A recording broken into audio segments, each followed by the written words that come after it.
spring days at home. We're having a run of cooler weather. There seems to be rain looming about. It often feels like it passes right over our property into the surrounding countryside, but that's probably just paranoia. But it is nice to be at home and have some of these cooler, grayer days. Yes, it's cloudy. Yes, it's overcast. It's not freezing cold. It's just cool. And it brings that cozy feeling that can lead to spending more time in the kitchen, getting some things done indoors, staying on top of the housework for me, and just turning inwards a little bit. A little time of rest, because I don't know about you, but I do find the long summer days can be very draining at times. There's so much daylight and there's so many things to do to fill that daylight. It can feel like a bit of pressure, maybe. So we just started off this morning with a raspberry smoothie or milkshake, as my child requested, and that's so simple, just frozen raspberries. This one was simply milk and honey, so I guess it is more of a milkshake than a smoothie. When it comes to a smoothie, I generally add quite a bit of yogurt in there. So he ever so nicely asked to have this in a wine glass. And, you know, part of me goes, you can't do that, you're going to break it. But then I say yes, and then they sit quietly and calmly at the table and they feel so special that they can use a grown-up cup. And of course they've never broken one. So it's nice to just tap into that wonder of childhood where little things like using the special grown-up cup actually do mean quite a lot. And I just do try to be a yeser. Being a yeser brings me joy and brings them joy as well. Now this is just my version of a lazy honey soy chicken wings. So I needed to get this in the oven because it had been a slow grey morning. A morning where getting the general tasks done around the house and of course outside the house feeding our menagerie of animals meant that by the time that was done, and I was dressed and feeling ready to face the day, it was already 11 or 11:30 in the morning. And my family very much runs on a clockwork of meals. Meals punctuate the day. So I knew that I'd need to have something ready to go by 12:30. And this is such a simple, easy way to get those chicken wings tasty and in the oven really quick. I don't spend time mixing up a special sauce or marinade. I just pop those chicken wings into a couple of trays. And then I'm going to just pour tamari over the top, drizzle honey over the top, sprinkle on salt, sprinkle on some dried garlic, and that is it. I'm going to put that in the oven. Just make sure I turn it a couple of times during the roasting process. And that's enough to stir the sauce together and make sure every piece is yummy and sticky and sweet and full of that umami goodness of the tamari. Then I knew I would need some kind of easy filling sides, so often I just feel like I can't go wrong with a pot of rice. So a pot of jasmine rice on there, and I love to cook that in chicken broth if I have some hanging around, which I didn't on this occasion. We really need to eat the chicken meals and then simmer up the bones to have the broth in the fridge, which I didn't at this point, but I do get to that later in this day. Then I rummage around in the fridge. I have had this cabbage just staring at me from the fridge for a little while. I had no specific plans on what we were going to do with it, so it did lend perfectly to this lunch. This is just a side that takes no forward planning, no real thought, and very little effort, but is delicious and filling, and really does give us a good serve of greens with any kind of lunch. I would serve this with virtually anything. It is just shredded cabbage, a sliced onion, and I'm going to saute those both down in some butter, of course, and add some garlic, salt, and pepper, and that's it. Once that is sauteed, it is surprisingly delicious and such a wonderful, easy, hearty side for a whole crew of people.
Oftentimes, when we are raising a young family and the majority of our work hours or all of our work hours are inside the home, where we may not be seen with other people and our labours may not be noticed or commented on by others, it can feel like if all that you are doing is keeping a home running, keeping children clothed and fed, and maybe taking them for a walk, reading them a book, or just being present with them.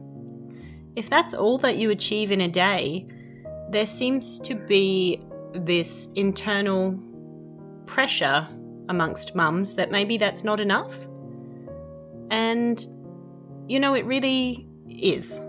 It's so important for us to value the work that we are doing in the home. It is work, and I know there's been a lot of acknowledgement around that when we break down the roles that a mother or a father does in terms of cook, cleaner, manager, chauffeur/taxi driver, psychologist, most definitely, especially as your kids start to grow, and all of the many things that we do every day for people. Becoming a mum really does stretch and grow you. It teaches you so many different roles you probably never thought that you could end up managing. And eventually, with a bit of ease and with a bit of grace and confidence, once you've been doing it long enough, that's for sure.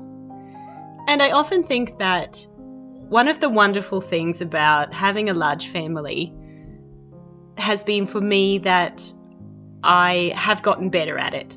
So things felt so much more difficult when I had my first child and then my second child, and I specifically remember as a mum to 2 little girls how difficult that time was, how hard everything felt.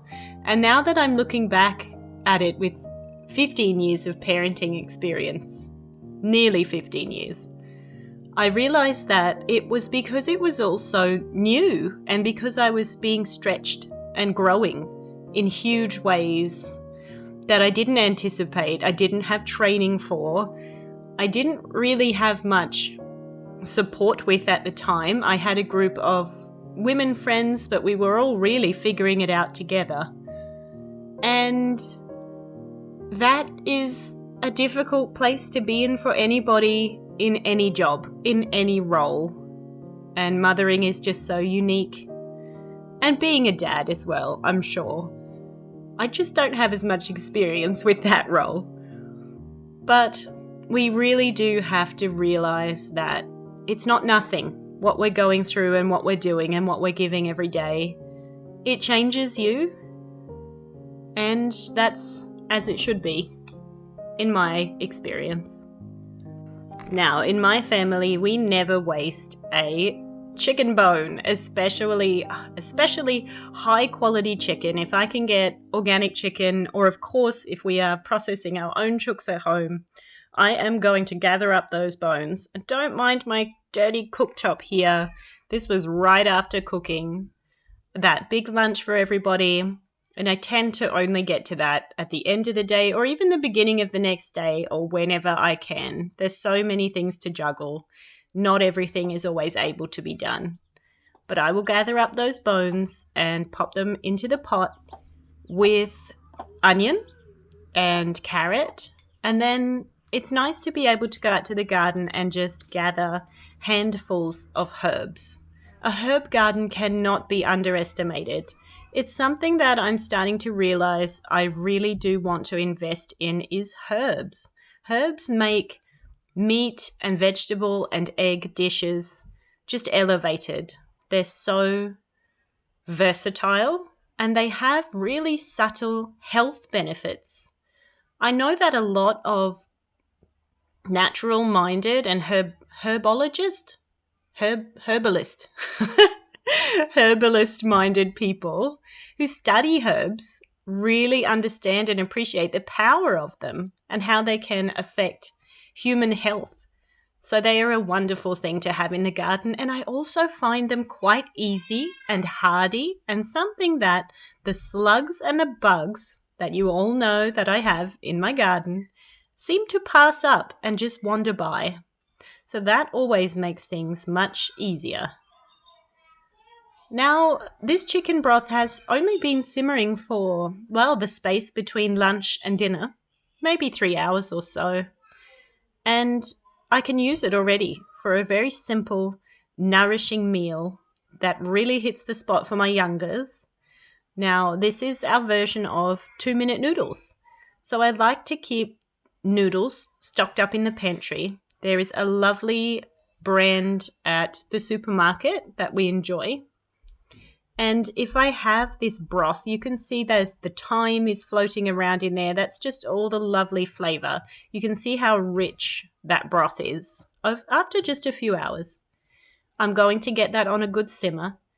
Now, to give it that real tastiness of 2-minute noodles, I'm going to put in a little coconut sugar and then just balance that with some tamari. So it's a honey soy kind of day today.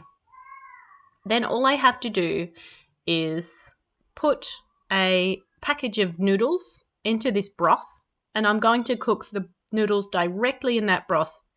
By the time they're ready in 7-8 minutes, so not quite 2-minute noodles, let's say 10-minute noodles, the starch from the noodles has thickened that broth up beautifully. It tastes so good, but also the noodles have completely absorbed that broth so that I know when I'm feeding it to my kids, they think they're just having a serve of noodles, but they're actually getting a great big serve of gut healing benefits from all that chicken broth. that has been completely absorbed into the noodles as well. And of course, you can do this with any type of noodle if you need to be gluten-free. There are rice noodles and sweet potato noodles, all kinds of options these days, which is awesome. But this is my version of a very quick, mum doesn't feel like cooking tonight dinner. And if you need to extend it for someone a bit hungrier, a fried egg on top, perfect. So thanks for joining me today. And if you have enjoyed this content, please do feel free to comment or to like or to subscribe. And that way you'll know when I release another video. Okay, bye.